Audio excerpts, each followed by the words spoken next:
Hi folks, I am Chad with CD Shave and thank you very much for joining me this morning. Today we're going to do a head shave and we got a couple products to review today. And we're going to do two products in one video. I like reviewing more than one product, sometimes it works out well. And that's what we're going to do today. So again, thank you very much for joining me. We're going to jump right into today's holiday, ladies and gentlemen. Today's holiday is National Father Takes a Daughter for a Walk Day. So that's what I'm going to do after we're done here and take my daughter for a little bit of a walk. Looks like it might get a little bit of rain outside, so we're going to do that beforehand. So up here in New Hampshire.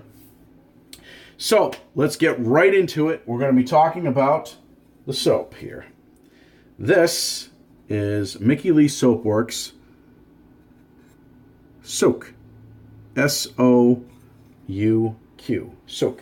I saw a couple different ways to say that online. Some people said Souq, some people said Souq. I believe it's actually, honestly, I think it's actually Souq. So it's an Arabic word. It means open air market. So Mickey Lee Soapworks, the owners are Samantha Lee McDaniels and her husband. They describe this soap as a homage to their time while stationed in the Middle East. The sharp notes are animal musk, sweet dried figs with spice notes of turmeric, cloves, cinnamon, bay leaves, pepper, and ginger. Now, this soap has been discontinued. It is not available. So why am I reviewing it?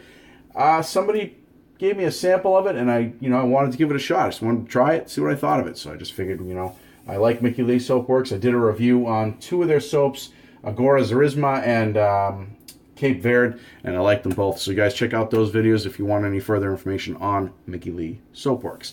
So for the ingredients on this soap, it is stearic acid, beef tallow, coconut milk, aloe vera juice, coconut oil, potassium hydroxide, cocoa butter, sodium hydroxide, castor oil, vegetable oil, glycerin, lanolin, shea butter, avocado oil, fragrance, and essential oil. So given the coconut milk and coconut oil, it's not surprised that this is a coconut forward soap. At least it is to me.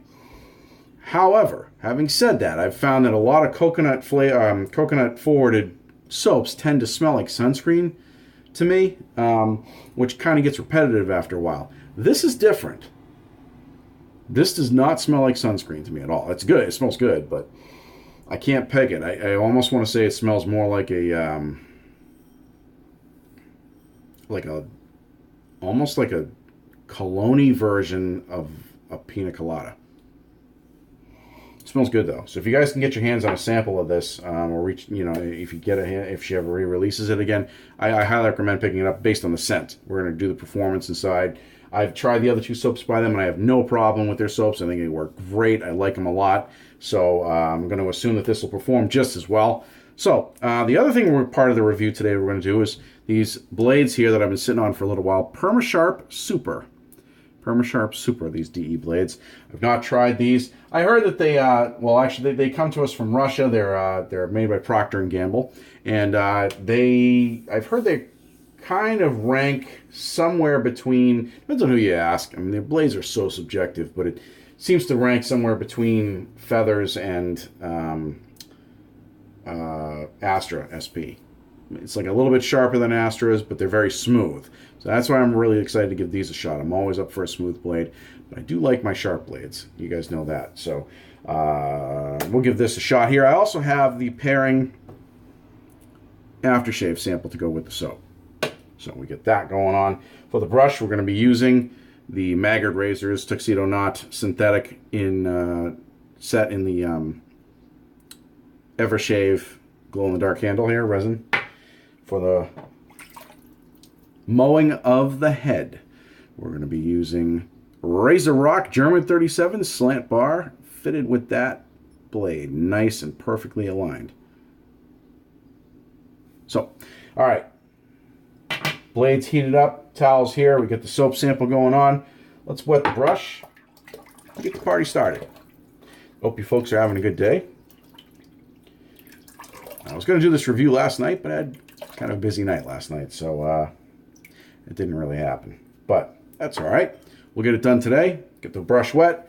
Let's load the brush and create the lather, shall we? Wow! As soon as I start moving this brush around on agitating the soap, I can already smell that the coconut oil's coming forward, which is nice. It smells good. This is a really nice summer scent, I think. I'm learning why people have different soaps for different seasons. I just at first I kind of said, whatever. You know, I like my cologne scents. I'll stick with that year round. But there are times when it's really hot out or it's humid, and I really don't feel like throwing on a heavy cologne scent. And these summer scents are perfect. So they don't smell. They're just not heavy. So.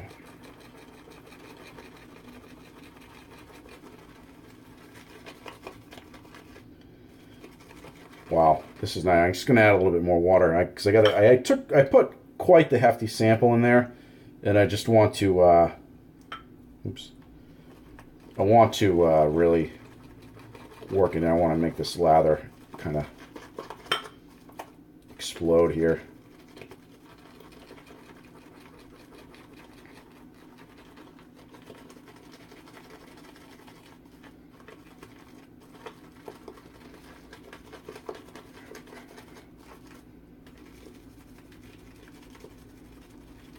Yeah, I mean that's why it's taking me. I mean, you can see I'm making plenty of lather here. I mean, this is ready to go, rocking and rolling.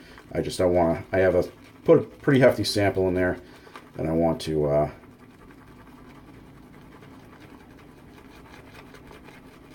make this. Yeah, it's pretty much gone. So probably could add a little bit more water to that, but we're gonna do that on the head when it comes time. Just going to wipe some of this off here. Oh, yeah, this stuff smells really good.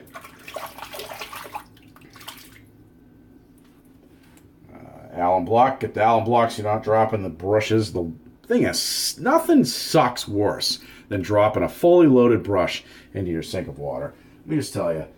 I mean, I'd rather drop a shaving bowl and have it break, because then, but this, it just ruins everything. The shaving bowl, you might be all right because you might have stuff left in here, but you drop this in the water, the shave's done, as far as I'm concerned. All right, a little bit of water up there. And there we go.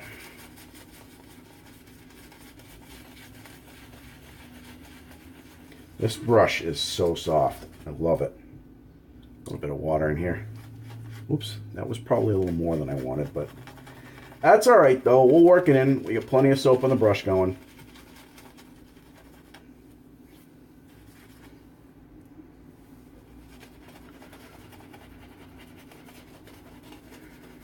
I haven't had a head shave in a couple of days, so I'm really looking to get. I like smooth. Get this done here.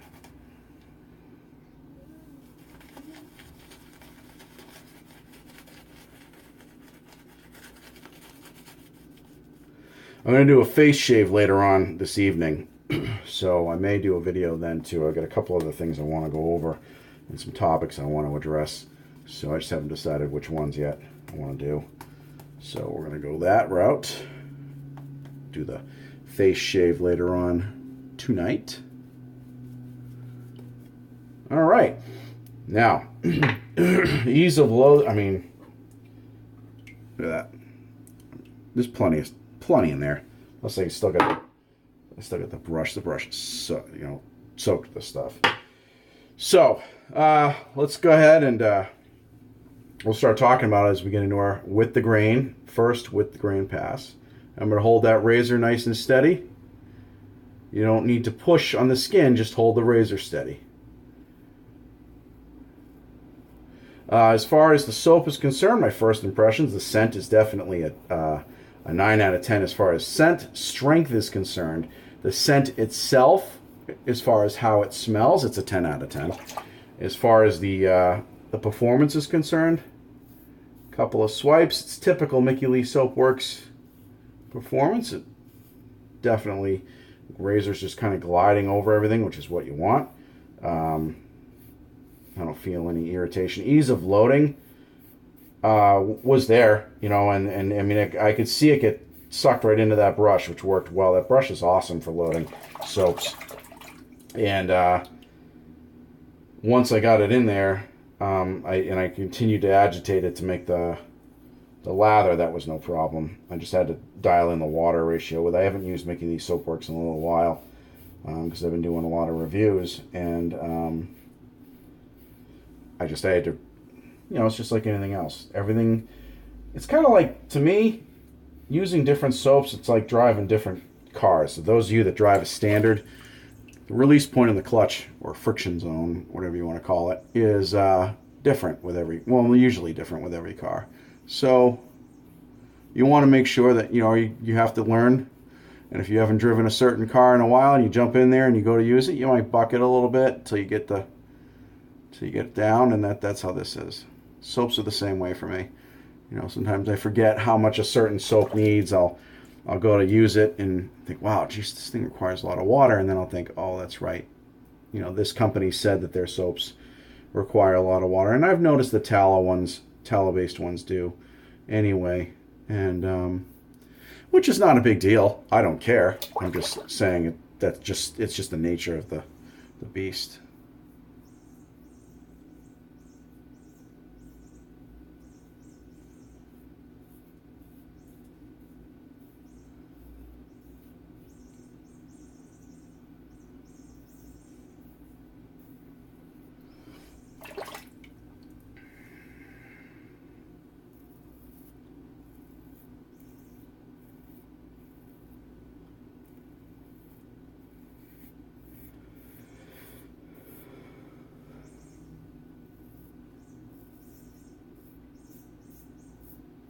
Yeah, this is nice. I like this.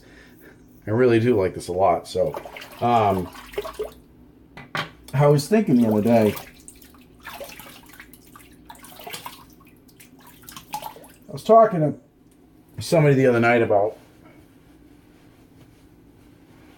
people that, pick a certain artisan and that's all they go with. For whatever reason, they won't buy anything from anybody else. And then they go so far as to send emails and stuff asking for, oh, you know what? Yeah, residual slickness, I can still feel that. That's definitely there. Sorry, I went right into this second pass here. I was talking to another another artisan, or a artisan, not another one. I am not an artisan, but the other day, and you were saying talking about how people will contact you and hound you and stuff to make a certain scent. I think that kind of ruins it. I wouldn't do that. I don't think I would contact an artisan and say, can you make a soap that has X, Y, or Z in it, please?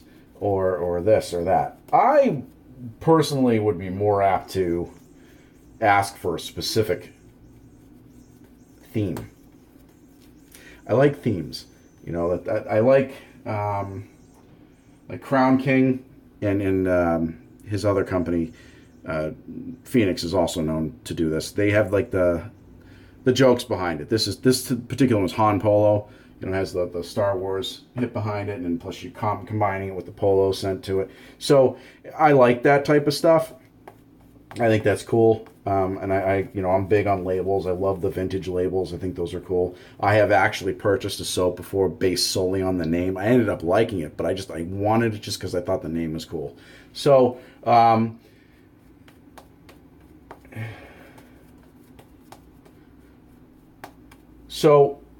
for me, I like soaps that have really cool themes to them. And I'd be more apt to say, hey, wouldn't it be cool if you made one based on this? Like, I don't know. I'm kind of a Superman comic book fan here. And I'd love to see a soap that when you open it, it's scooped in, not poured. Like scooped in so it has all the bubbles on it, right? And, or the chunks on it. Looks almost like mashed potatoes. And then, but have it be like bright green. Like the greenest green you can find, almost fluorescent if you can, without adding harsh chemicals and stuff. But and then call it like kryptonite, but maybe spell it with NIGHT or something, and then have like I don't know, maybe a picture of a stone or something on the label, and have it a night setting behind it. I think that would be cool. It would be. I would buy it based on that. I wouldn't give a crap. They could tell me the scent notes were dog shit. I'd still buy it. So, but my point being is I like the theme stuff, and I love them all. I like, I'm not complaining by any means. I'm just saying I can't imagine contacting an artisan and saying, I'd like you to make a soap, with a coconut scent or a lime or this or that. That kind of, for me, that in a way that takes away from the major part of the soap. I mean, themes are always fun, but when it comes down to it, it's about the scent and the performance. And if you know the artisan can make a good performing soap, then the scent, in my opinion, is next. If you know that it's going to perform well, and the scent, scents are hard. Scents have got to be hard to come up with. I mean, new ones and different ones, and ones that aren't close to others, and it's got to be tough to do that sometimes. But I would assume. So I don't know. I kind of like when I read a new release, looking at the scent notes, not because I'm hoping it's something that I like per se. I like reading about what these artisans do with them. I like seeing, I put animal musk with figs and coconut. That's pretty brilliant as far as I'm concerned. I certainly would not have thought to do that. So, that's why they're the artisans and I'm not. I like to review things. But my point being is, if you're going to send something to an artisan, suggestions, maybe things you want them to do, which I think is cool. I mean, I think it's only part of the whole thing that the artisan be open to that. But how about a theme? That way you're not, you still kind of, you're not telling them what to make. In my opinion, telling an artisan what you want for a scent, unless you're asked specifically for that information, coming out and saying to an artisan, I want you to make this or that, is a bit like telling a painter what you want them to paint. And if you do that, then you know what they're going to make. And that kind of ruins it, I think. So, I mean, I'm all for giving suggestions, which is why I would be like, hey, wouldn't it be cool to make a soap named after this guy or that event, or I don't know, something like that. And I think a lot of the artisans do a fantastic job at doing that. I'm just saying, if they're looking, if anyone's looking for suggestions on stuff, I would be more apt to suggest a theme as opposed to a scent. Scent is kind of the meat of everything. I like to see what these guys and girls come up with, and that's part of the fun, I think. So, but again, what do I know? I'm not an artisan, so.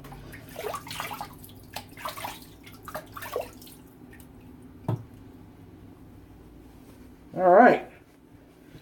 Fantastic shave. These blades are nice. They're gliding right over my head. They seem to be doing a good job. I'll know better when I do my cross grains and against the grain. So we're going to do that, and we'll come right back with an update on how the shave's going. Thank you very much for joining me.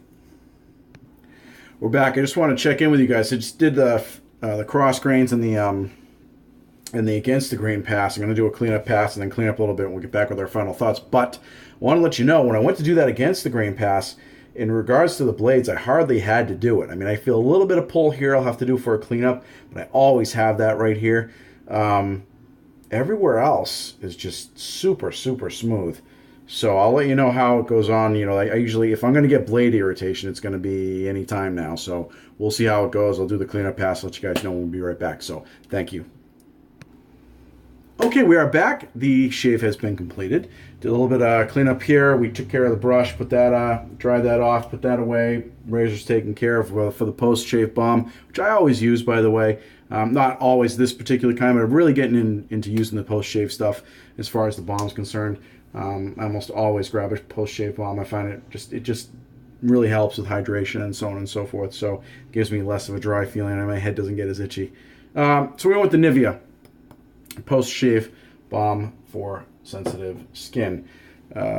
Also did the Thayer's Witch Hazel Rose Petal scented. And we're going to go with Mickey Lee Soapworks pairing aftershave. We'll put some of this on here.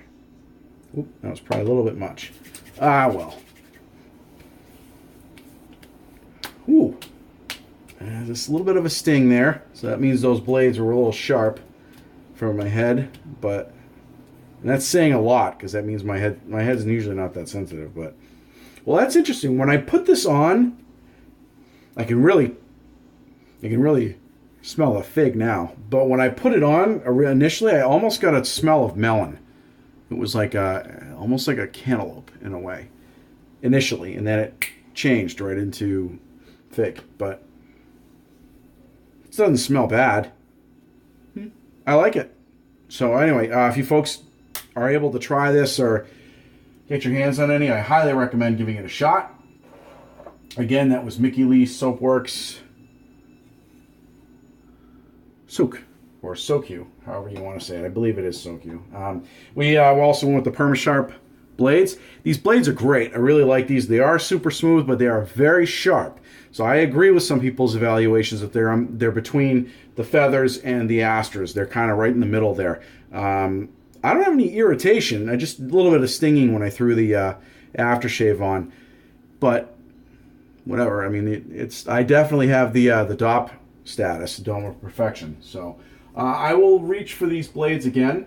I'm still gonna say I think those compared to the asters, if you have sensitive skin, I'd probably stick with the asters. They're a little bit smoother, or more smooth. But I would try them at least once. So anyway, so that's the deal. Thank you very much, guys, for watching. I appreciate it. Had a great time doing this video. Had a great time doing these reviews. I really like it. So if you guys have any questions or comments, please throw something in below, and I will get back to you as soon as I can. And if you like the video, give it a thumbs up. Let's get that ticker going. If you haven't subscribed, subscribe. Hit the subscribe button, but knock that bell at the same time so you get the notifications whenever we do a new video here at CD Shaving. So, folks, if you shave today, have a great shave. Have a great day. Enjoy. And I am Chad with CD Shaving. We'll see you guys next video.